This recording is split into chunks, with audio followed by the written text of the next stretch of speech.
ਕਿ ਬਹਾਵਲ ਨਗਰ ਵੀ ਬਾਅਦ 'ਚ ਵਸਾਇਆ ਗਿਆ ਜਾਂ ਪਹਿਲੇ ਦਾ ਪਿੰਡ ਹੈ ਸੀ ਇਹ? ਬਹਾਵਲ ਨਗਰ ਪਹਿਲਾਂ ਵਸਦਾ ਸੀ। ਇਸ ਵਕਤ ਇਹਨੂੰ ਨਹਿਰਾਂ ਕੱਢ ਕੇ ਆਬਾਦ ਕਰਨ ਸੀ, ਲੇਕਿਨ ਕਿਉਂਕਿ ਫਿਰ ਰਿਆਸਤ ਆਬਾਦ ਕਰਨੀ ਸੀਗੀ, ਫਿਰ ਇਹਨੂੰ ਬੰਦੋਬਸਤ ਮਾਮੀ ਹੋਇਆ ਸਨ 18 ਤੋਂ ਲੈ ਕੇ ਸਨ 28 ਤੱਕ। ਇਹ ਜਿਸ ਵਕਤ ਇਹਨੂੰ ਮੁਕੰਮਲ ਕਰ ਲਿਆ, ਤਕਸੀਮ ਹੋ ਗਿਆ, ਲੋਕੀ ਆਬਾਦ ਹੋ ਕੇ ਮਾੜੇ ਚੰਗੇ ਬਹਿ ਗਏ। ਕੋਈ ਸੀਗਾ ਤਾਂ ਢੇਰ ਖਾਤਾ ਹੀ ਸੀਗਾ ਇੱਥੇ, ਕੋਈ ਕਿਹੜਾ ਕੋਈ ਪਾਣੀ ਪੂਣੀ ਤਕਾਉਂਦੇ ਹੁੰਦੇ, ਕੋਈ ਨਹੀਂ ਸੀ। ਨਹਿਰ ਦਾ ਪਾਣੀ ਕਿਤੇ ਆ ਗਿਆ ਨਾ ਨਾ ਉਹਦੇ ਪਿੱਛੇ ਕੋਈ ਸ਼ੈ ਹੁੰਦੀ ਨਹੀਂ ਸੀ। ਨੇਰੀ ਰੋਟੀ ਤਾਂ ਕਦੇ ਖੜੇ ਹੋ ਕੇ ਵੀ ਨਹੀਂ ਸੀ ਖਾ ਹੁੰਦੀ, ਇੰਨੀ ਨੇਰੀ ਵਗਦੀ ਹੁੰਦੀ। ਪਹਿਲਾਂ ਬੰਗਲੇ ਬਣਾਏ ਗਏ ਨਹਿਰ ਤੇ, ਜੀ ਬਿਲਕੁਲ, ਨਹਿਰਾਂ ਨਿਕਲੀਆਂ, ਬੰਗਲੇ ਬਣ ਗਏ। ਤਾਰੀਖ ਇਹਦੀ ਇਹ ਸੀ ਕਿ ਇੱਥੇ ਡਾਰ ਕੌਮ ਆਵਾਜ਼ ਸੀ, ਜਿਸ ਇਹ ਟੋਭਾ ਸੀ ਡਾਰਾਂ ਦਾ। ਅੱਛਾ, ਇਹ ਸਾਰੇ ਬੰਗਲੇ ਦੇ ਨਾਂ ਫਿਰ ਟੋਭਿਆਂ ਤੇ ਰੱਖੇ ਗਏ ਆ। ਡਾਰਾਂ ਵਾਲਾ, ਸ਼ਾਨ ਵਾਲਾ, ਛੋਨਾ ਵਾਲਾ, ਮੱਢਾਂ ਵਾਲਾ, ਰਹਿਮਾਨ ਵਾਲਾ। 170 ਚੱਕ ਤੇ ਸਾਰਾ ਸਿੱਖਾਂ ਦਾ ਸੀ। ਸਾਡੇ ਵੱਡਿਆ ਚਿੱਤਰਕਾਰ ਸੀ, ਉਹਨਾਂ ਨਾਲ ਕੁਸ਼ਤੀਆਂ ਲੜਦੇ ਹੁੰਦੇ ਸੀਗੇ, ਜਵਾਨ ਇਕੱਠੇ ਹੋ ਕੇ ਘੁਲਦੇ ਘੁਲਦੇ ਹੁੰਦੇ ਸੀਗੇ। ਕੋਈ ਨਾਮ ਚੇਤੇ ਉਹਨਾਂ ਦਾ? ਹਾਂ, ਨਾਮ ਚੇਤੇ ਆ, ਬਿਸ਼ਨ ਸਿਓ, ਅੱਛਾ, ਜਵਾਲਾ ਸਿਓ। ਸਾਡੇ ਚੱਕ ਦੇ ਵਿੱਚ ਹਿੰਦੂ ਸੀਗੇ, ਮੇਰੇ ਚੱਕ ਦੇ ਵਿੱਚ ਵੀ ਹਿੰਦੂ ਸੀ। ਉਹਦਾ ਨਾਮ ਲਛਮਣ ਦਾਸ ਤੇ ਛਬੀਲ ਦਾਸ। 135 131 ਦੀ ਗੱਲ ਕਰ ਰਹੇ ਹੋ? ਠੀਕ। ਇੱਥੇ ਚੱਕਾਂ ਦੇ ਵਿੱਚ ਜਿਹੜਾ ਕਾਰੋਬਾਰ ਸੀ, ਦੁਕਾਨ ਸੀਗੀ, ਉਹ ਹਿੰਦੂ ਲੋਕ ਹੀ ਕਰਦੇ ਸੀ ਹਰ ਚੱਕ ਦੇ ਵਿੱਚ। ਮੇਰੇ ਨਾਨਕੇ ਸੀ ਲੁਹਾਰ ਪ੍ਰਤਾਪਰਾ, ਉਹਦਾ ਨਾਮ। ਲੁਹਾਰ ਸਿੱਖਾਂ ਦਾ ਸੀ, ਪ੍ਰਤਾਪਰਾ ਮੁਸਲਮਾਨਾਂ ਦਾ ਸੀ। ਜਿਸ ਤਰ੍ਹਾਂ ਜਲੰਧਰ ਤੋਂ ਸੜਕ ਨਿਕਲਦੀ ਸੀ, ਉਹ ਲਾਂਬੜੇ ਆਉਂਦੇ ਸੀ ਅੱਗੇ। ਲੁਹਾਰ ਪ੍ਰਤਾਪਰਾ ਤਾਂ ਅੱਗੇ ਸੀਗੀ, ਕੋਈ 28 ਮੀਲ ਤੇ ਪੱਕੀ ਸੜਕ ਸੀਗੀ, ਉਹਨੂੰ ਕੋਦਰ ਸੀਤਾ ਸੀ। ਗੋਗਲਪੁਰ, ਉਦੋਪੁਰ, ਬਰਸਾਲਾ, ਜੁਗਰਾੜ, ਮਾਧਪੁਰ, ਉਹ ਜਾਣ।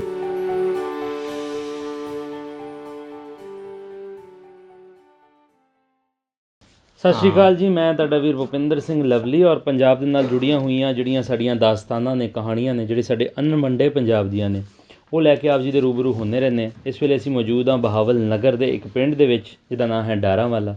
ਸਾਡੇ ਨਾਲ ਇਸ ਵੇਲੇ ਇੱਕ ਅਦਬੀ ਸ਼ਖਸੀਅਤ ਵੀ ਮੌਜੂਦ ਨੇ, ਸੋ ਇਹਨਾਂ ਕੋਲ ਪੁੱਛਾਂਗੇ, ਇੱਥੇ ਦੀਆਂ ਵੀ ਕਹਾਣੀਆਂ ਪੁੱਛਾਂਗੇ ਬਜ਼ੁਰਗਾਂ ਕੋਲ, ਨਾਲ ਦੇ ਨਾਲ ਬਜ਼ੁਰਗ ਕਿੱਥੋਂ ਤਾਲੁਕ ਰੱਖਦੇ ਨੇ ਉਸ ਬਾਰੇ ਵੀ ਗੱਲਬਾਤ ਕਰਾਂਗੇ। ਬਾਬਾ ਜੀ, ਕੀ ਹਾਲ ਚਾਲ ਹੈ ਤੁਹਾਡਾ? ਠੀਕ ਠਾਕ ਹੋ? ਅਲਹਮਦੁਲਿਲਾ, ਅੱਲਾ ਦਾ ਕਰੋੜਾਂ ਕਰੋੜਾਂ ਸ਼ੁਕਰ ਹੈ ਸਰ। ਨਾਂ ਕੀ ਤੁਹਾਡਾ? ਮੁਹੰਮਦ ਸ਼ਫੀ, ਮਾਸਟਰ ਮੁਹੰਮਦ ਸ਼ਫੀ ਮੈਂ ਖਵਾਇਆ ਆਪਣੇ ਆਪ ਨੂੰ। ਮੈਂ ਟੀਚਰ ਸੀਗਾ। ਅੱਛਾ। ਤੇ ਮੈਂ ਨਾ ਮੀਆਂ, ਨਾ ਖਾਨ, ਨਾ ਚੌਧਰੀ, ਮੈਂ ਕੁਛ ਵੀ ਨਹੀਂ, ਮੈਂ ਮਾਸਟਰ ਮੁਹੰਮਦ ਸ਼ਫੀ ਹਾਂ। ਹਾਂ ਬਜ਼ੁਰਗੋ, ਮਾਸਟਰ ਉਸਤਾਦ ਮੁਹਤਰਮ ਦਾ ਇੱਕ ਆਪਣਾ ਮੁਕਾਮ ਹੁੰਦਾ ਹੈ ਕਿਸੇ ਵੀ ਸੁਸਾਇਟੀ ਦੇ ਵਿੱਚ, ਕਿਉਂਕਿ ਤੁਹਾਡੇ ਹੱਥਾਂ 'ਚ ਵੀ ਜਿਹੜੀ ਸੁਸਾਇਟੀ ਇੱਕ ਸੰਵਰਦੀ ਹੈ, ਮੁਆਸ਼ਰਾ ਸੱਭਿਆਚਾਰ ਜਿਹੜਾ ਸੰਵਰਦਾ ਹੈ, ਉਹ ਉਸਤਾਦ ਹੀ ਜਿਹੜਾ ਹੈ ਉਹਨੂੰ ਸੰਵਾਰਦਾ ਹੈ। ਸੋ ਸਾਨੂੰ ਮਾਣ ਹੈ ਤੁਹਾਡੇ ਨਾਲ ਬੈਠੇ ਹੋਣ ਦਾ। ਬਜ਼ੁਰਗੋ, ਤੁਹਾਡੇ ਵਾਲਿਦ ਮੁਹਤਰਮ ਦਾ ਕੀ ਨਾਂ ਸੀ? ਅਸਮਤੁੱਲਾ। ਅਸਮਤੁੱਲਾ। ਦਾਦਾ ਮੁਹਤਰਮ ਜੀ ਦਾ ਨਾਮ? ਉਹਦਾ ਨਾਂ ਸੀਗਾ ਸੁਦਾਗਰ। ਬਜ਼ੁਰਗੋ, ਇਸ ਵੇਲੇ ਆਪਾਂ ਡਾਰਾਂਵਾਲਾ ਦੇ ਵਿੱਚ ਬੈਠੇ ਹਾਂ। ਤੁਸੀਂ ਇੱਥੋਂ ਦੇ ਜੰਮਪਲ ਹੋ ਜਾਂ ਇੰਡੀਆ 'ਚੋਂ ਆਏ ਹੋ? ਅਸੀਂ ਜੰਮਪਲ ਮੇਰਾ ਇੱਥੇ ਦਾ। ਅੱਛਾ। ਤੇ ਮੇਰੇ ਨਾਨਕੇ ਸੀਗੇ ਜਲੰਧਰ। ਜੰਮਪਲ ਤੁਹਾਡਾ ਇੱਥੇ ਦਾ ਤੇ ਨਨਿਹਾਲ ਸੇ ਸਾਡੇ ਜਲੰਧਰ ਸੀਗੇ। ਅੱਛਾ। ਛੁੱਟੀਆਂ ਹੋ ਗਈਆਂ, ਉੱਥੇ ਸ਼ਾਦੀ ਸੀ ਮੇਰੇ ਖਾਲਾਜ਼ਾਦ ਭਾਈ ਦੀ ਤੇ ਸਿਸਟਰ। ਸਹੀ। ਮੈਂ ਔਰ ਮੇਰੀ ਵਾਲਦਾ, ਅਸੀਂ ਉਹ ਛੁੱਟੀਆਂ ਤੋਂ 1 ਮਹੀਨਾ ਪਹਿਲਾਂ ਹੀ ਲੈ ਗਏ, ਯਾਨੀ ਅਸੀਂ ਮਈ 'ਚ ਹੀ ਚਲੇ ਗਏ ਉੱਥੇ। ਮਈ, ਜੂਨ, ਜੁਲਾਈ 'ਚ ਅੱਗੇ ਉੱਥੇ ਜਲੰਧਰ ਚਲੇ ਗਏ। ਅੱਛਾ। ਉਸ ਤੋਂ ਬਾਅਦ ਉੱਥੋਂ ਸ਼ਾਦੀ ਭੁਗਤਾਈ। ਸ਼ਾਦੀ ਭੁਗਤਾਉਣ ਤੋਂ ਬਾਅਦ ਫਿਰ ਪਾਰਟੀਸ਼ਨ ਹੋ ਗਈ, ਯਾਨੀ ਸੰਨ 47 ਵਾਲਾ ਐਲਾਨ ਹੋ ਗਿਆ। ਮਾਲੂਮ ਤਾਂ ਸਾਨੂੰ ਪਹਿਲਾਂ ਹੀ ਨਜ਼ਰ ਆਉਂਦਾ ਸੀ ਵੀ ਇਹ ਕੋਈ ਪਾਰਟੀਸ਼ਨ ਹੋਣੇ ਵਾਲੀ ਆ। ਅੱਛਾ। ਅਤੇ ਇਹ ਦੁਨੀਆ ਦੀ ਆਦਮ ਤੋਂ ਲੈ ਕੇ ਅੱਜ ਦਿਨ ਤੱਕ ਇਹ 2 ਹਿਜਰਤਾਂ ਜਿਹੜੀਆਂ ਹੋਈਆਂ, ਇਹ ਹੋਈਆਂ ਨਹੀਂ ਤਾਂ ਬਾਦਸ਼ਾਹੀਆਂ ਬਦਲਦੀਆਂ ਰਹੀਆਂ, ਲੇਕਿਨ ਮਾਈਗ੍ਰੇਟ ਆਵਾਮ ਨਹੀਂ ਹੋਈ। ਇਹ ਸਾਡੀ ਜਿਹੜੀ ਹਿੰਦੁਸਤਾਨ ਪਾਕਿਸਤਾਨ ਦੀ ਡਿਵਾਈਡ ਹੋਈ ਆ, ਇਹਨਾਂ ਦੀ ਮਾਈਗ੍ਰੇਟ ਆਵਾਮ ਹੋਈ, ਜਿਹਦੇ ਵਿੱਚ ਬਹੁਤ ਨੁਕਸਾਨਾਤ ਹੋਏ ਆ। ਘਰ ਨੂੰ ਛੱਡਣਾ ਕੋਈ ਸੌਖਾ ਨਹੀਂ, ਬਹੁਤ ਔਖਾ ਹੈ ਜੀ, ਬਹੁਤ ਔਖਾ। ਅਸੀਂ ਤੁਹਾਡੇ ਕੋਲ ਬਿਲਕੁਲ ਅਸੀਂ ਤੁਹਾਡੇ ਕੋਲ ਦੋਵਾਂ ਪਾਸਿਆਂ ਦੇ ਸਵਾਲਾਤ ਪੁੱਛਾਂਗੇ। ਸਭ ਤੋਂ ਪਹਿਲੇ ਤਾਂ ਤੁਸੀਂ ਇਹ ਦੱਸੋ, ਤੁਹਾਡਾ ਜਨਮ ਡਾਰਾਂਵਾਲੇ ਦਾ ਹੈ, ਕਿਆ ਇੱਥੇ ਸਿੱਖ ਹਿੰਦੂ ਵੀ ਰਹਿੰਦੇ ਸੀ 47 ਤੋਂ ਪਹਿਲੇ? ਮੇਰੇ ਨਾਲ 2 ਬੱਚੇ ਨੈਬ। ਇਹ ਸਾਡੀ ਡਾਰਾਂਵਾਲਾ ਜਿਹੜੀ ਹੈ ਸਬ ਤਹਿਸੀਲ ਸਨ 28 ਦੀ ਬਣੀ ਹੋਈ ਆ, ਜਦੋਂ ਇਹ ਤਕਸੀਮ ਹੋਇਆ। ਇੱਥੇ ਨੈਬ ਤਹਿਸੀਲਦਾਰ ਦੀ ਪੋਸਟ, ਇਹਨੂੰ ਸਬ ਤਹਿਸੀਲ ਕਹਿੰਦੇ ਸੀ। ਮਹਿਕਮਾ ਨਹਿਰ ਦਾ SDO, ਉਹਨੂੰ ਡਿਵੀਜ਼ਨਲ ਕਹਿੰਦੇ ਹੁੰਦੇ ਸੀ ਆਪਣਾ। SDO, ਹਾਂ ਸਬ ਡਿਵੀਜ਼ਨਲ SDO। ਅੱਛਾ, ਇਹਨੂੰ ਵੈਸੇ ਬਹਾਵਲ ਨਗਰ ਕਹਿੰਦੇ ਆ? ਬਹਾਵਲ ਨਗਰ ਇਹ ਬਾਅਦ 'ਚ ਬਣਿਆ, ਪਹਿਲਾਂ ਇਹ ਸੀਗਾ ਡਾਰਾਂਵਾਲਾ ਅਤੇ ਤਹਿਸੀਲ ਸੀ ਬਹਾਵਲ ਨਗਰ। ਤਹਿਸੀਲ ਸੀ ਬਹਾਵਲ ਨਗਰ? ਤਹਿਸੀਲ ਬਹਾਵਲ ਨਗਰ ਸੀ ਸਾਡੀ। ਇਹ ਡਾਰਾਂਵਾਲਾ ਉਸ ਵਕਤ ਵੀ ਸਬ ਤਹਿਸੀਲ ਸੀਗਾ ਜਦੋਂ ਇਹ ਇੱਥੇ ਮਾਈਗ੍ਰੇਟ ਹੋ ਕੇ ਆਏ ਸੀ। ਅੱਛਾ, ਅਗਰ ਥੋੜ੍ਹਾ ਜਿਹਾ ਆਪਾਂ ਹੋਰ, ਚੂँਕਿ ਤੁਸੀਂ ਇੱਕ ਉਸਤਾਦ ਮੁਹਤਰਮ ਹੋ, ਸਾਨੂੰ ਇਸ ਇਲਾਕੇ ਦੀ ਵੀ ਥੋੜ੍ਹਾ ਦੱਸ ਦਿਓ ਕਿ ਬਹਾਵਲ ਨਗਰ ਵੀ ਬਾਅਦ 'ਚ ਵਸਾਇਆ ਗਿਆ ਜਾਂ ਪਹਿਲੇ ਦਾ ਪਿੰਡ ਹੈ ਸੀ ਇਹ? ਬਹਾਵਲ ਨਗਰ ਪਹਿਲਾਂ ਵਸਦਾ ਸੀ। ਵਸਦਾ ਸੀ। ਉਹ ਮੈਂ ਤੁਹਾਨੂੰ ਦੱਸਦਾ, ਇਹਦੀ ਸੂਰਤ ਹਾਲ ਇਹ ਆ ਕਿ ਜਿਸ ਵਕਤ ਇਹਨੂੰ ਨਹਿਰਾਂ ਕੱਢ ਕੇ ਆਬਾਦ ਕਰਨ ਦਾ ਸੀ, ਸਨ 18 ਤੋਂ ਸ਼ੁਰੂ ਹੋਇਆ।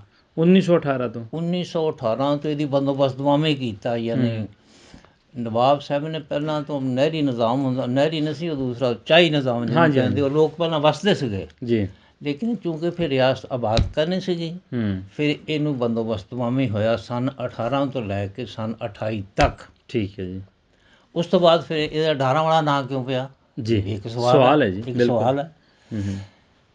ਇਹ ਜਿਸ ਵਕਤ ਇਹਨੂੰ ਮੁਕੰਮਲ ਕਰ ਲਿਆ, ਤਕਸੀਮ ਹੋ ਗਿਆ, ਲੋਕੀ ਆਬਾਦ ਹੋ ਕੇ ਮਾੜੇ ਚੰਗੇ ਬਹਿ ਗਏ, ਕੋਈ ਸੀਗਾ ਤਾਂ ਢੇਰ ਖਾਤਾ ਹੀ ਸੀਗਾ ਇੱਥੇ, ਕੋਈ ਕਿਹੜਾ ਕੋਈ ਪਾਣੀ ਪੂਣੀ ਤੋਂ ਪਾਉਂਦੇ ਕਹਿੰਦੇ ਕੋਈ ਨਹੀਂ ਸੀ, ਨਹਿਰ ਦਾ ਪਾਣੀ ਕਿਤੇ ਆ ਗਿਆ, ਨਾ ਨਾ ਸੀ ਪਾਣੀ ਵੀ ਨਹੀਂ ਸੀ ਲੱਭਦਾ, ਕੁਛ ਵੀ ਨਹੀਂ ਸੀ, ਹਾਰਨੀਆਂ ਖਾ ਦਿੰਦੇ ਸੀ, ਸਭ ਕੁਛ ਇੱਥੇ ਸਾਡਾ।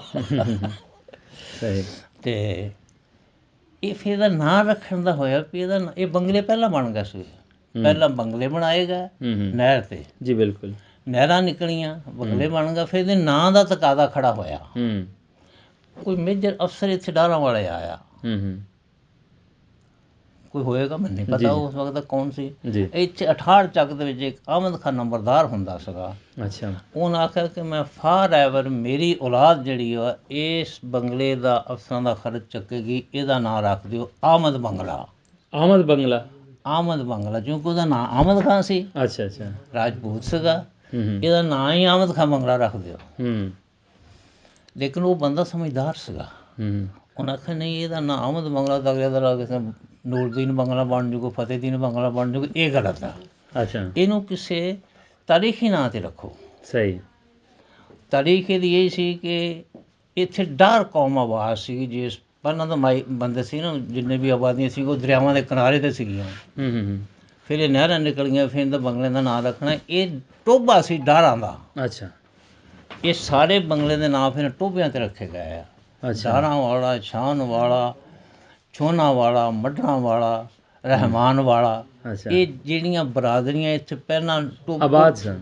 ਬਰਾਦਰੀ ਤੋਂ ਮੁਰਾਦ ਇਹ ਹੁੰਦਾ ਸੀ ਵੀ ਪਾਣੀ ਜਦੋਂ ਬਾਰਿਸ਼ਾਂ ਪੈਣੀਆਂ ਟੋਭੇ ਕੱਢ ਲੈਂਦੇ ਸੀ, ਤੇ ਮਾਲ ਹੁਣ ਵੀ ਗਾਂ ਐਵੇਂ ਚੱਲਦਾ। ਹਾਂਜੀ ਹਾਂਜੀ ਹਾਂਜੀ, ਸਹੀ। ਅਤੇ ਉਹਨਾਂ ਨੂੰ ਫਿਰ ਇੱਥੇ ਆ ਕੇ ਬਸ ਪੈਣਾ ਹੈ। ਡਾਰਾਂਵਾਲਾ ਦਾ ਟੋਭਾ ਹੈ, ਝੁਮਰੂਵਾਲਾ ਦਾ ਟੋਭਾ ਹੈ, ਚੂੜੀ ਮੇਰਾ ਵੀ ਟੋਭਾ ਹੈਗਾ ਹਰਲੇਖ 'ਚ। ਅੱਛਾ, ਹਾਲੇ ਵੀ ਚੋਲਸਤਾਨ 'ਚ ਮੇਰਾ ਮਾਲ ਹੈਗਾ, ਉਹ ਟੋਭਾ ਵੀ ਹੈਗਾ। ਅੱਛਾ, ਕੀ ਬਾਤ ਹੈ। ਚਲੋ ਉਹਦੇ ਬਾਰੇ ਵੀ ਤੁਹਾਡੇ ਨਾਲ ਸਵਾਲ ਪੁੱਛਦੇ ਹਾਂ। ਤੁਹਾਡਾ ਜਨਮ ਡਾਰਾਂਵਾਲੇ ਦਾ ਹੀ ਹੈ? ਮੇਰਾ ਜਨਮ ਡਾਰਾਂਵਾਲੇ ਦਾ ਨਹੀਂ, ਮੇਰਾ 131 ਚੱਕ ਆ, ਅਤੇ ਹੁਣ ਮੈਂ ਡਾਰਾਂਵਾਲੇ ਮਾਈਗ੍ਰੇਟ ਹੋ ਗਿਆ। ਅੱਛਾ, ਇੱਥੇ ਦਾ ਵੈਸੇ ਮੇਰਾ ਜਨਮ ਆ। ਅੱਛਾ, ਅਤੇ 131 ਚੱਕ ਕਿਹੜੇ ਸੰਨ ਦੇ ਵਿੱਚ ਤੁਹਾਡਾ ਜਨਮ ਹੈ? ਮੇਰਾ ਸੰਨ 1934 ਦਾ। 1934 ਦਾ, ਜਦੋਂ ਵੰਡ ਹੋਈ ਹੈ, ਕੋਈ 15 ਕੁ ਸਾਲ ਦੇ, ਉਹ 13 ਸਾਲ ਦੇ ਤੁਸੀਂ? ਮੈਂ 7ਵੀਂ 'ਚ ਪੜ੍ਹਦਾ ਸੀ। 7ਵੀਂ 'ਚ ਪੜ੍ਹਦੇ ਸੀ? ਅਤੇ ਫਿਰ 47 ਤੋਂ ਪਹਿਲੇ ਹੀ ਡਾਰਾਂਵਾਲੇ ਆ ਗਏ ਸੀ? ਹਾਂ, ਅਸੀਂ ਜ਼ਮੀਨ ਲੈ ਕੇ ਇੱਥੇ ਵਸਦੇ ਸੀਗੇ, ਮੇਰੇ ਵਾਲਦਨ ਇੱਥੇ ਵਸਦੇ ਸੀਗੇ। ਅਸੀਂ ਫਿਰ ਸ਼ਾਦੀ 'ਤੇ ਗਏ। ਅੱਛਾ, ਜਲੰਧਰ? ਜਲੰਧਰ ਬਾਅਦ 'ਚ ਜਾਂਦੇ ਹਾਂ। ਪਹਿਲੇ ਇਹ ਦੱਸੋ ਕਿ ਤੁਸੀਂ ਇੱਥੇ ਜਿਹੜੇ ਸਕੂਲ 'ਚ ਪੜ੍ਹਦੇ ਰਹੇ ਹੋ, ਹਾਂ, ਉੱਥੇ ਤੁਸੀਂ ਕਿਹੜੇ ਕਿਹੜੇ ਬੱਚੇ ਤੁਹਾਡੇ ਨਾਲ ਪੜ੍ਹਦੇ ਰਹੇ, ਇੱਥੇ ਫੈਮਲੀਜ਼ ਕਿਹੜੀਆਂ? ਮੈਂ ਲੱਗਾ ਸੀ ਦੱਸਣ। ਜੀ ਜੀ। ਇਹ 170 ਚੱਕ ਇੱਥੇ ਸਾਰਾ ਸਿੱਖਾਂ ਦਾ ਸੀਗਾ। ਅੱਛਾ, ਠੀਕ ਹੋ ਗਿਆ। 170 ਮੁਰਾਦ। ਅੱਛਾ, ਅੱਛਾ, ਨੇੜੇ ਜਾਂ ਨਜ਼ਦੀਕ ਇੱਥੇ। ਉੱਥੇ ਸਾਰੀ ਸਿੱਖ ਬਰਾਦਰੀ ਸੀ। ਸਹੀ। ਸਾਡੇ ਵੱਡੇ ਛਿੱਤਰਕਾਰ ਸੀ, ਉਹਨਾਂ ਨਾਲ ਕੁਸ਼ਤੀਆਂ ਲੜਦੇ ਹੁੰਦੇ ਸੀਗੇ, ਜਵਾਨ ਇਕੱਠੇ ਹੋ ਕੇ ਘੁਲਦੇ ਘੁਲਦੇ ਹੁੰਦੇ ਸੀਗੇ। ਲੇਕਿਨ ਬਸ ਫਿਰ ਥੋੜ੍ਹਾ ਜਿਹਾ ਹੋ ਗਿਆ, ਜਿਸ ਤਰ੍ਹਾਂ ਵੀ ਹੋ ਗਿਆ। ਕੋਈ ਨਾਮ ਚੇਤੇ ਉਹਨਾਂ ਦੇ? ਹਾਂ, ਨਾਮ ਚੇਤੇ ਆ, ਬਿਸ਼ਨ ਸਿਉ। ਅੱਛਾ, ਜਵਾਲਾ ਸਿਉ। ਅੱਛਾ, ਨਾਂ ਯਾਦ ਆ। ਹੋਰ ਜਿਹੜੇ ਮੇਰੇ ਨਾਲ 2 ਬੱਚੇ ਪੜ੍ਹਦੇ ਸੀਗੇ, ਇੱਕ ਦਾ ਨਾਂ ਸੀ ਰਾਜੇਸ਼ਵਰ ਨਾਥ, ਇੱਕ ਦਾ ਨਾਂ ਸੀਗਾ ਨਰਿੰਦਰ ਪ੍ਰਕਾਸ਼। ਉਹ ਨਾਇਬ ਤਹਿਸੀਲਦਾਰ ਦਾ ਇੱਕ ਬੇਟਾ ਸੀ, ਇੱਕ ਭਾਣਜਾ ਸੀ, ਉਹ ਮੇਰੇ ਕਲਾਸ ਫੈਲੋ ਸੀ 6ਵੀਂ 'ਤੇ। ਅੱਛਾ, ਅਸੀਂ ਇਕੱਠੇ ਪੜ੍ਹਦੇ ਸੀ। ਕੋਈ ਹੋਰ ਤੁਹਾਡੇ ਉਸਤਾਦ ਮੁਹਤਰਮ? ਬੜੇ ਨਾਂ, ਯਾਨੀ ਮਿਡਲ ਸਕੂਲ ਦੇ ਹੈਡਮਾਸਟਰ ਹੁੰਦੇ ਸੀ ਚੌਧਰੀ ਗੁਲਾਮ ਨਬੀ ਸਾਹਿਬ, ਮਿਡਲ ਸਕੂਲ ਦੇ। ਅੱਛਾ, ਉਹ ਮੇਰੇ ਉਸਤਾਦ ਸੀਗੇ। ਅੱਛਾ, ਹੋਰ ਵੀ ਸੀਗੇ ਉਸਤਾਦ। ਕੋਈ ਹਿੰਦੂਆਂ ਸਿੱਖਾਂ 'ਚ ਜਿਹੜੇ ਪੜ੍ਹਾਉਂਦੇ ਹੋ? ਹਾਂ, ਮੈਂ ਜਿਸ ਵੇਲੇ ਪੜ੍ਹਦਾ ਸੀ ਪ੍ਰਾਇਮਰੀ, ਅਤੇ ਉਹਦਾ ਨਾਂ ਸੀ ਰਾਮਚੰਦ ਸੀ, ਉਹਦਾ ਨਾਂ ਪ੍ਰਾਇਮਰੀ ਸਕੂਲ 135 ਮੁਰਾਦ 'ਚ ਰਾਮਚੰਦ ਉਹਨਾਂ ਦਾ ਨਾਮ ਸੀ। ਅੱਛਾ, ਉਹ ਮੇਰੇ ਉਸਤਾਦ ਸੀ। ਸਹੀ। ਠੀਕ। ਅੱਛਾ 47 ਤੋਂ ਪਹਿਲੇ ਹਾਂ ਕਦੀ ਆਪਸ ਦੇ ਵਿੱਚ, ਕਿਉਂਕਿ ਇਸ ਇਲਾਕੇ 'ਚ ਮੈਨੂੰ ਲੱਗਦਾ ਕਿ ਸਿੱਖਾਂ ਦੀ ਹਿੰਦੂਆਂ ਦੀ ਤਾਦਾਦ ਬੜੀ ਘੱਟ ਹੋਣੀ ਹੈ, ਹਾਂ ਘੱਟ ਸੀ। ਕਦੀ ਕੋਈ ਇਸ ਤਰ੍ਹਾਂ ਦਾ ਕੋਈ ਆਪਸੀ ਵਿੱਚ ਜਿਸ ਤਰ੍ਹਾਂ ਹੁੰਦਾ ਤਫਰਕਾ ਕਿ ਇਹ ਹਿੰਦੂ ਹੈ ਇਹ ਸਿੱਖ ਹੈ, ਹਾਲਾਂਕਿ ਆਬਾਦਕਾਰੀ ਨੂੰ 20 ਕੁ ਸਾਲ ਲੋਕ ਇੱਥੇ ਰਹੇ ਹੋਣੇ ਆ ਜਿਹੜੇ ਹਿੰਦੂ ਸਿੱਖ ਹੋਣੇ ਆ ਆਬਾਦਕਾਰੀ ਤੋਂ ਬਾਅਦ, ਅਤੇ ਕੋਈ ਤਫਰਕਾ ਤਾਂ ਨਹੀਂ ਸੀ ਕਿ ਕੋਈ ਆਪਸ ਦੇ ਵਿੱਚ? ਮੈਂ ਦੱਸਦਾ ਤੁਹਾਨੂੰ, ਜੀ ਜੀ। ਤਫਰਕਾ ਸੀਗਾ ਲੇਕਿਨ ਨਫ਼ਰਤ ਨਹੀਂ ਸੀ। ਅੱਛਾ ਬਾਤ ਸਮਝ ਗਏ ਹੋ? ਜੀ ਜੀ। ਤਫਰਕਾ ਸੀਗਾ ਇਸ ਵਾਸਤੇ ਕਿ ਹਿੰਦੂਆਂ ਦੇ ਘੜੇ, ਸਾਡੇ ਸਕੂਲ ਦੇ ਵਿੱਚ ਜਿਹੜੇ ਸੀ ਉਹ ਹਿੰਦੂਆਂ ਦੇ ਘੜੇ ਜੁਦੇ ਸੀਗੇ ਪਾਣੀ ਦੇ, ਅਲੱਗਾ ਸੀ? ਅਲੱਗਾ ਸੀਗੇ। ਅੱਛਾ। ਸਾਡੇ ਅਲੱਗਾ ਸੀ, ਉੱਥੇ ਮੁਸਲਮਾਨੋਂ ਦੇ ਘੜੇ। ਅੱਛਾ, ਲਿਖਿਆ ਹੋਇਆ ਸੀ? ਹਾਂ ਹਾਂ ਹਾਂ, ਉਹ ਤਾਂ ਪਾਣੀ ਉਹਨਾਂ ਨੇ ਪੀਣਾ ਹੁੰਦਾ ਸੀ, ਆਪਣੇ ਚੌਕਾਂ ਪੀਣਾ, ਲੇਕਿਨ ਨਫ਼ਰਤ ਕੋਈ ਨਹੀਂ ਸੀ। ਨਫ਼ਰਤ ਕੋਈ ਨਹੀਂ ਸੀ।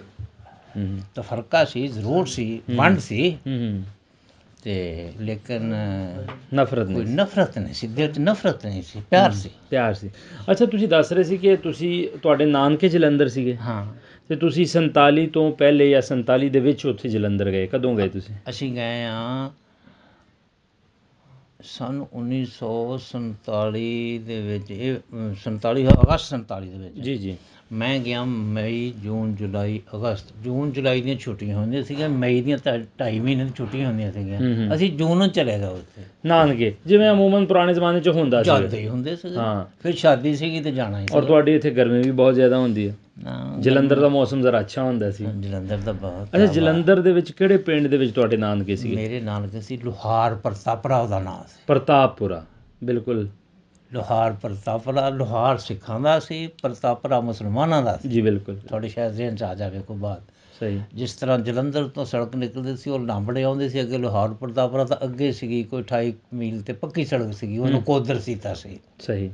ਪ੍ਰਤਾਪਪੁਰਾ ਦੇ ਲਾਗੇ ਲਾਗੇ ਪਿੰਡਾਂ ਦਾ ਪਤਾ ਹੈ? ਜਲੰਧਰ ਤੋਂ ਕਿੰਨਾ ਦੂਰ ਸੀ, ਇਹ ਵੀ ਦੱਸ ਦਿਓ। ਉਹ ਕੋਈ ਸੀਗਾ ਕੋਈ 8-10 ਕਿਲੋਮੀਟਰ ਹੋ ਗਿਆ ਜ਼ਿਆਦਾ। ਪ੍ਰਤਾਪਪੁਰਾ? ਪ੍ਰਤਾਪਪੁਰਾ। ਅੱਛਾ।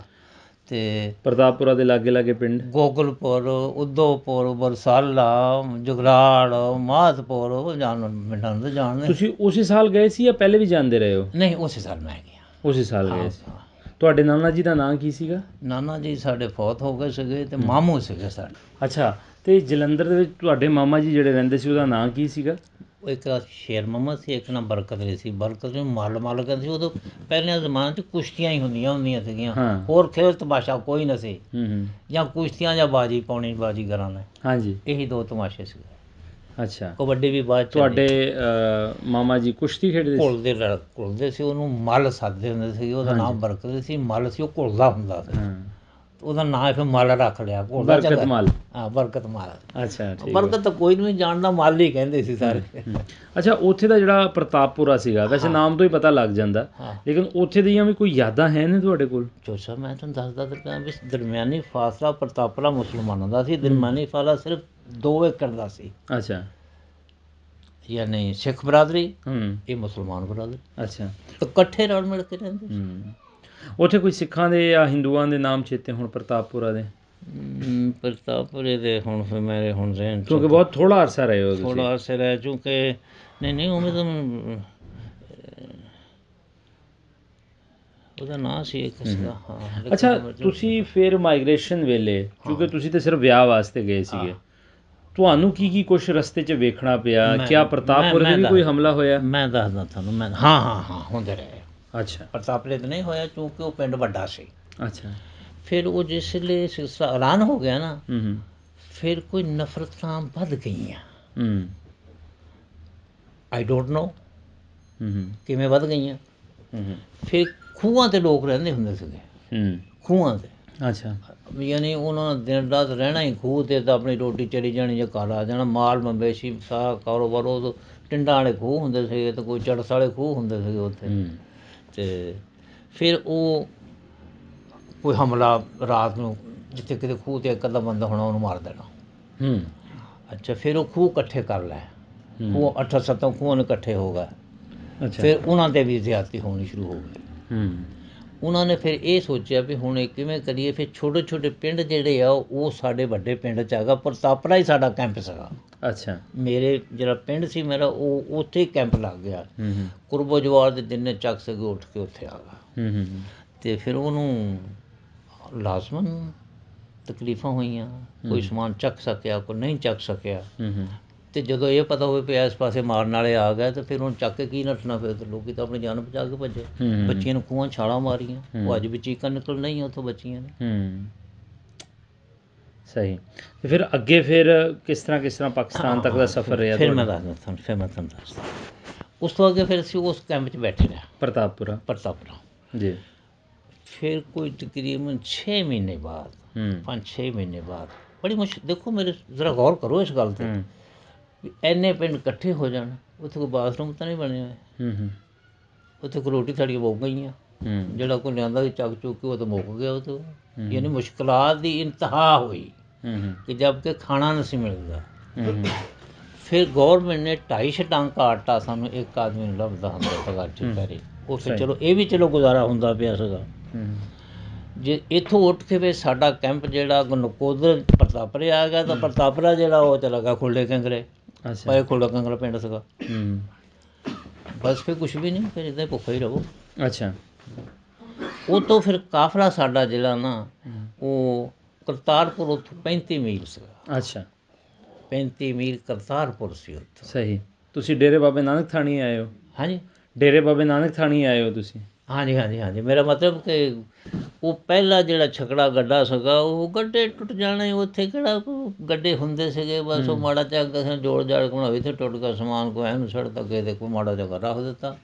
ਯਾਰ ਇੰਤਹਾਈ ਤਕਲੀਫ ਦੇ ਹਾਲਾਤ ਸੀਗੇ ਜਿਹੜੇ ਬੰਦਾ ਸੁਣ ਕੇ ਰੌਂਗਟੇ ਖੜ੍ਹੇ ਹੁੰਦੇ ਆ। ਦੂਸਰੀ ਗੱਲ ਇਹ ਵੀ ਰੋਂਦਾ ਕੋਈ ਨਹੀਂ ਸੀ। ਜੇ ਕੋਈ ਮਰ ਮੁਰ ਜਾਂਦਾ ਸੀ ਤਾਂ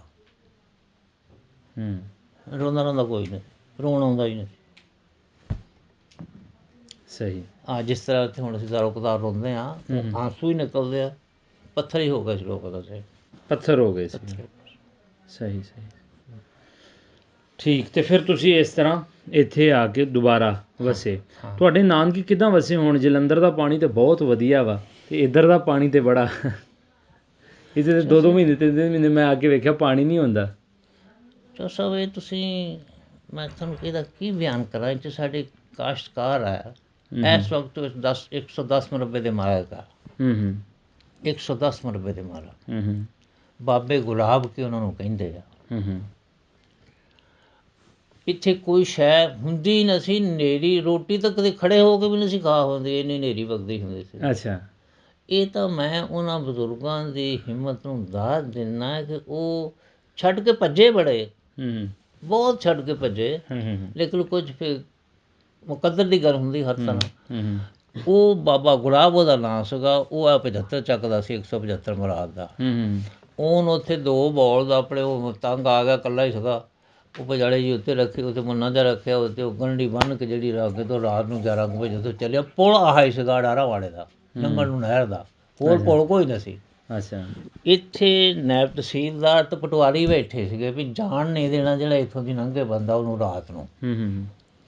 ਉਹਨੂੰ ਕਿਹਾ ਬਾਬਾ ਕਿੱਥੇ ਚੱਲਿਆ? ਕਿ ਮੈਂ ਪਿੱਛੇ ਦਸੂਏ ਚੱਲਿਆ, ਮੈਂ ਇੱਥੇ ਕਰਨਾ ਹਰਨੀਆਂ ਦਾ ਇੱਕ ਖੇਤ ਬੀਜਿਆ ਸੀ, ਦੁਹਾੜ ਬੀਜਿਆ ਸੀ, ਹਰਨੀਆਂ ਖਾ ਕੇ ਮੇਰੇ ਤਾਂ ਕੋਲ ਸ਼ੈਖ ਦਾ ਕੋਈ ਨਹੀਂ, ਹੁਣ ਉੱਥੇ ਚੱਲਦੇ ਹਾਂ। ਅੱਛਾ। ਉਹ ਕਹਿਣ ਲੱਗੇ ਵੀ ਆਹ 10 ਕਿਲੋ ਆਟਾ, ਥੈਲੀ ਆਟੇ ਦੀ ਪਈ ਸੀਗੀ, 2.5 ਕਿਲੋ ਦਾ ਡੱਬਾ ਟੀਨ ਦਾ ਘੇ ਦਾ, ਬਾਕੀ ਕੁਝ ਦਾਲ ਵੀ ਆਹ ਮੁੱਕ ਜੂਗੀ, ਫੇਰ ਆ ਕੇ ਲੈ ਜਾਈਂ ਤੂੰ ਪਿੱਛੇ ਨੂੰ ਜਾ। ਅੱਜ 110 ਮੁਰੱਬੇ ਦੇ ਮਾਲਕ ਕੋ ਟਰਨਿੰਗ ਪੁਆਇੰਟ ਸੀਗਾ। ਜੇ ਇਹਨੂੰ ਚਲਾ ਗਿਆ ਤਾਂ ਤਰ ਗਿਆ, ਅਤੇ ਜੇ ਇਹਨੂੰ ਚੱਲ ਜਾਂਦਾ ਬਸ ਮੁੱਕ ਹੀ ਸੀਗਾ। ਅੱਛਾ। ਸਹੀ। ਅੱਲਾ ਚਾਹੀਦੇ ਵੈਸੇ। ਹਾਂਜੀ। ਅੱਛਾ। ਵੈਸੇ ਜਦੋਂ ਤੁਸੀਂ ਇੱਥੇ ਆ ਗਏ, ਜਿਹੜੇ ਇੱਥੇ ਖਾਨਦਾਨ ਬੈਠੇ ਸੀ ਹਿੰਦੂਆਂ ਦੇ, ਸਿੱਖਾਂ ਦੇ, ਉਹਨਾਂ ਦਾ ਕੀ ਬਣਿਆ? ਕਦੀ ਕੋਈ ਰਾਬਤਾ ਹੋਇਆ ਕਦੀ ਸਟੂਡੈਂਟਸ ਨਾਲ ਆਪਣੇ ਤੁਹਾਡੇ? ਨਹੀਂ। ਸਾਡੇ ਚੱਕ ਦੇ ਵਿੱਚ ਹਿੰਦੂ ਸੀਗੇ। ਮੇਰੇ ਚੱਕ ਦੇ ਵਿੱਚ ਵੀ ਹਿੰਦੂ ਸੀ। ਉਹਦੇ ਨਾਲ ਲਛਮਣ ਦਾਸ ਅਤੇ ਛਬੀਲ ਦਾਸ। 135 131 ਦੀ ਗੱਲ ਕਰ ਰਹੇ ਹੋ? ਠੀਕ। ਇੱਥੇ ਚੱਕਾਂ ਦੇ ਵਿੱਚ ਜਿਹੜਾ ਕਾਰੋਬਾਰ ਸੀ, ਦੁਕਾਨ ਸੀਗੀ, ਉਹ ਹਿੰਦੂ ਲੋਕ ਹੀ ਕਰਦੇ ਸੀ ਹਰ ਚੱਕ ਦੇ ਵਿੱਚ। ਕਿਉਂਕਿ ਬੇਸਿਕਲੀ ਉਹ ਲੋਕ ਜਿਹੜੇ ਸੀ ਹਿੰਦੂ ਲੋਕ ਸੀ, ਉਹ ਕਾਰੋਬਾਰੀ ਲੋਕ ਸੀਗੇ ਜੀ। ਅਤੇ ਉਹ ਛਬੀਲ ਦਾਸ ਅਤੇ ਲਛਮਣ ਦਾਸ ਉਹ ਮੁੰਡਿਆਂ ਦਾ ਨਾਂ ਸੀਗਾ। ਅੱਛਾ। ਉਹ ਮੈਨੂੰ ਯਾਦ ਚੰਗੀ ਤਰ੍ਹਾਂ। ਸਹੀ। ਅਤੇ ਵੈਸੇ ਇੱਥੋਂ ਦੇ ਲੋਕ ਕਿਸ ਤਰ੍ਹਾਂ ਫਿਰ ਗਏ? ਖੈਰ ਖੈਰੀਅਤ ਚਲੇ ਗਏ ਜਾਂ ਪਤਾ ਹੀ ਨਹੀਂ ਹੈ? ਤੁਹਾਡੇ ਪਾਸੇ ਇੱਧਰ ਪਾਸੇ ਕੋਈ ਕਤਲੋ ਗਾਰਤ ਹੋਈ?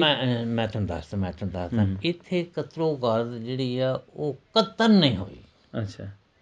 70 ਵਾਲੇ ਬਹਿਫਾਜ਼ ਸਾਰੇ ਨਿਕਲ ਕੇ ਗਏ ਆ। ਇੱਥੇ ਚੱਕ ਹੈਗਾ 78 ਅਤੇ 77 ਨਜ਼ਦੀਕ, ਉਹ ਵੀ ਜੀ। ਉਹ ਵੀ ਯਾਨੀ ਕੋਈ ਕਿਸੇ ਆਦਮੀ ਨੇ ਕਿਸੇ ਨੂੰ ਟੱਚ ਤੱਕ ਨਹੀਂ ਕੀਤਾ। ਸਹੀ। ਆ ਕੇ ਹੁਣ ਪੁੱਛਿਆ ਤਾਂ ਵੀ ਤੁਹਾਡੇ ਨਾਲ ਕੀ ਹੋਇਆ।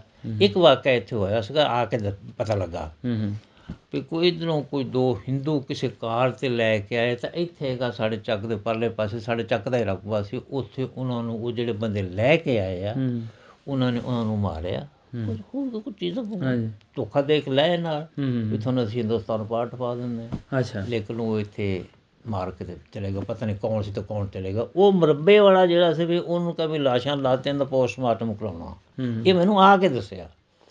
ਉਹ 2 ਕਤਲ ਹੋਇਆ ਸਾਡੇ ਇੱਥੇ, ਲੇਕਿਨ ਨਹੀਂ ਕੋਈ ਨਹੀਂ। ਵੇਲਾ ਕਿਹੜਾ ਚੰਗਾ ਸੀ ਤੁਹਾਡੇ ਹਿਸਾਬ ਦੇ ਨਾਲ? ਉਹ ਵੇਲਾ ਚੰਗਾ ਸੀ ਰਲਵਾ ਮਿਲਵਾ, ਜਾਂ ਇਹ ਅੱਜ ਦਾ ਵੇਲਾ ਚੰਗਾ ਹੈ?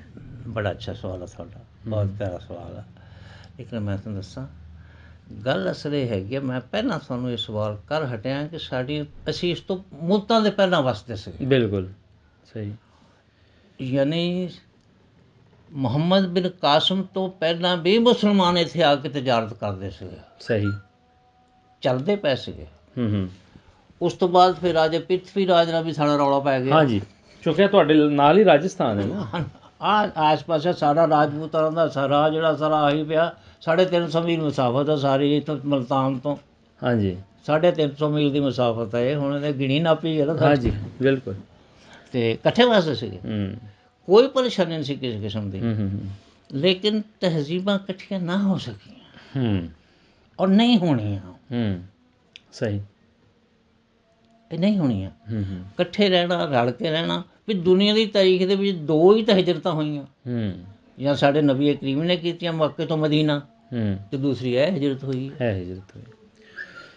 ਚਲੋ ਬਜ਼ੁਰਗੋ, ਤੁਹਾਡਾ ਬਹੁਤ ਬਹੁਤ ਸ਼ੁਕਰੀਆ। ਇਹਨਾਂ ਸਾਡੀਆਂ ਕਹਾਣੀਆਂ ਦਾ ਮਕਸਦ ਸਿਰਫ ਇਹ ਹੁੰਦਾ ਹੈ ਕਿ ਵੱਖ ਥਾਵਾਂ ਦੇ ਉੱਪਰ ਕੀ ਹਾਲਾਤ ਰਹੇ ਨੇ 47 ਦੇ ਵੇਲੇ, ਕਿਉਂਕਿ ਬਹੁਤ ਸਾਰੇ ਪੂਰੇ ਦੇ ਪਿੰਡ ਜਿਹੜੇ ਨੇ ਉਹ ਖਤਮ ਹੋ ਚੁੱਕੇ ਨੇ, ਸਾਨੂੰ ਪਤਾ ਹੀ ਨਹੀਂ ਹੈ ਉਹਨਾਂ ਬਾਰੇ, ਔਰ ਨਾ ਹੀ ਉਹ ਗਿਣਤੀ ਜਿਹੜੀ ਹੈ ਉਹ ਪੜ੍ਹਾਈ ਲਿਖਾਈ ਦੇ ਵਿੱਚ ਆਉਂਦੀ ਹੈ। ਔਰ ਦੂਸਰੀ ਸਭ ਤੋਂ ਅਹਿਮ ਗੱਲ ਕਿ ਜਿਹੜੀ ਕਹਾਣੀ ਤੁਸੀਂ ਆਪਣੇ ਪਿੰਡੇ 'ਤੇ ਹੰਡਾਈ ਹੈ, ਖੁਦ ਵੇਖੀ ਹੈ, ਜਿਸ ਚੀਜ਼ ਦੇ ਤੁਸੀਂ ਚਸ਼ਮਦੀਦ ਗਵਾਹ ਹੋ, ਇਹ ਸਾਨੂੰ ਕੋਈ ਮੀਡੀਆ, ਕੋਈ ਕਹਾਣੀਕਾਰ, ਕੋਈ ਕਿਤਾਬ, ਕੋਈ ਸਾਡਾ ਅਖਬਾਰ ਨਹੀਂ ਦੱਸਦਾ।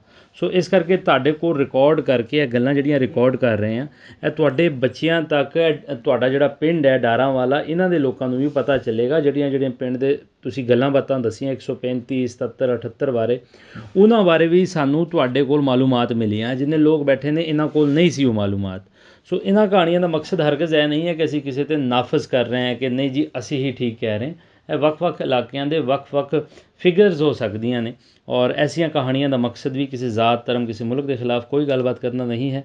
ਇਹ ਕੋਸ਼ਿਸ਼ ਕਰਦੇ ਹਾਂ ਕਿ ਸਾਡੇ ਅਣਵੰਡਿਆ ਪੰਜਾਬ ਜਿਹੜਾ ਸੀ ਉਹ ਕਿਸ ਤਰ੍ਹਾਂ ਦਾ ਸੀ, ਕਿਤੇ ਲੋਕ ਰਲਵੇਂ ਮਿਲਵੇਂ ਰਹਿੰਦੇ ਸੀ, ਔਰ ਉਸ ਵਕਤ ਦੀਆਂ ਤਹਿਜ਼ੀਬਾਂ ਕਿਹੜੀਆਂ ਸਨ। ਸੋ ਇਹੋ ਜਿਹੀਆਂ ਕਹਾਣੀਆਂ ਆਪ ਜੀ ਦੇ ਰੂਬਰੂ ਪੇਸ਼ ਕਰਦੇ ਰਹਾਂਗੇ। ਮਿਲਦੇ ਹਾਂ ਕਿਸੇ ਐਸੇ ਹੀ ਕਹਾਣੀ ਨੂੰ ਲੈ ਕੇ। ਰੱਬ ਰੱਖਾ।